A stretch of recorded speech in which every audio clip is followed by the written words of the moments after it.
ini Jenderal Besar Sudirman ya. Kalau Jenderal Besar Sudirman ini lemah gitu, nggak mungkin Allah Subhanahu Wa Taala itu memberikan perjuangan begitu luar biasa.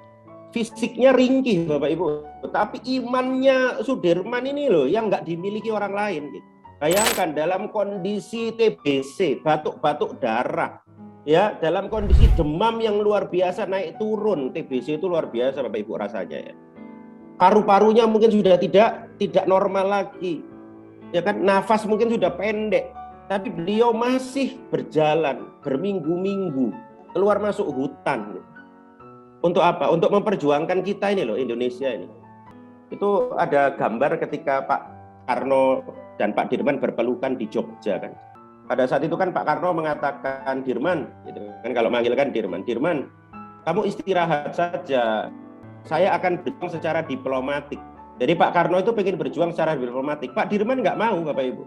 Pak Dirman izin sampai Pak Karno itu udah nggak bisa berkata apa-apa, speech gitu. Pak Dirman itu datang ya ke Pak Karno dan mengatakan, Pak Karno, saya izin apa? Saya mau keluar masuk hutan untuk berjuang gitu dengan tentara yang tersisa kan. Bayangkan Bapak Ibu, ya. Makanya saya itu sedih gitu kalau ada bapak-bapak itu yang pandemi ini menyerah hanya di rumah saja. Coba lihat Pak Dirman nih. Malu gitu sama Pak Dirman ini Bapak Ibu. Dia tuh batuk-batuk dengan TBC di paru-parunya, mikirin kita loh. Masa ada bapak nggak mau mikirin anaknya gitu.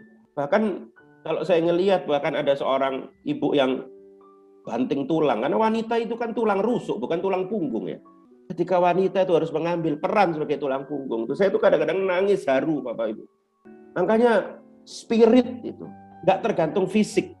Ya kadang-kadang fisik kita itu lemah gitu. Tapi kalau spirit kita kuat, spirit kita itu bisa ngalahkan fisik kita. Apa buktinya? Buktinya Pak Dirman ini. Ya, Pak Dirman itu paling lama ya, katanya itu berhenti itu di Pacitan. Kebetulan saya pernah ngisi di pendopo Pacitan itu. Itu ada reliefnya Bapak Ibu. Bahkan ketika Pak Dirman di Pacitan, Pak Dirman itu sempat bahkan mengganti popok bayi loh. Ya jadi ada bayi lahir, ibunya itu datang ke udah bayi lahir, udah dirawat bidan, datang ke Pak Dirman. Pak Dirman saking bangganya Pak Dirman mau nggak ganti popok bayi saya. Pak Dirman tuh ganti popok bayi itu Bapak Ibu.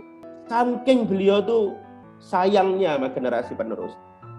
Sekali lagi, Allah Subhanahu Wa Taala akan memberikan pertempuran tersulitnya kepada tentara terkuatnya Bapak Ibu. Jangan pernah ada kata putus asa dalam diri seorang muslim.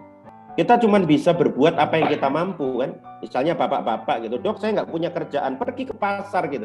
Bapak bisa cuci piring. Bapak bisa nyapu, dapat ongkos berapa, terima. Apa yang kita mampu lakukan, nanti Allah akan sempurnakan apa yang nggak kita mampu Bapak Ibu. Saya punya teman ya, mohon maaf, seorang aktivis dakwah di Malang, suaminya meninggal Bapak Ibu, karena cuci darah ya. Anaknya itu sampai beli mainan di pasar, dijual lagi ke temannya, ada untung 20.000, dikasihkan ibunya. Bayangkan Bapak Ibu, ya bagaimana fighting spirit mereka bertahan tanpa seorang kepala keluarga. Jadi tugas kita tuh hanya melakukan apa yang kita mampu. Yang nggak mampu tuh serahkan sama Allah Subhanahu Wa Taala. Karena kalau kita tidak berjuang, Allah juga nggak akan bantu kita.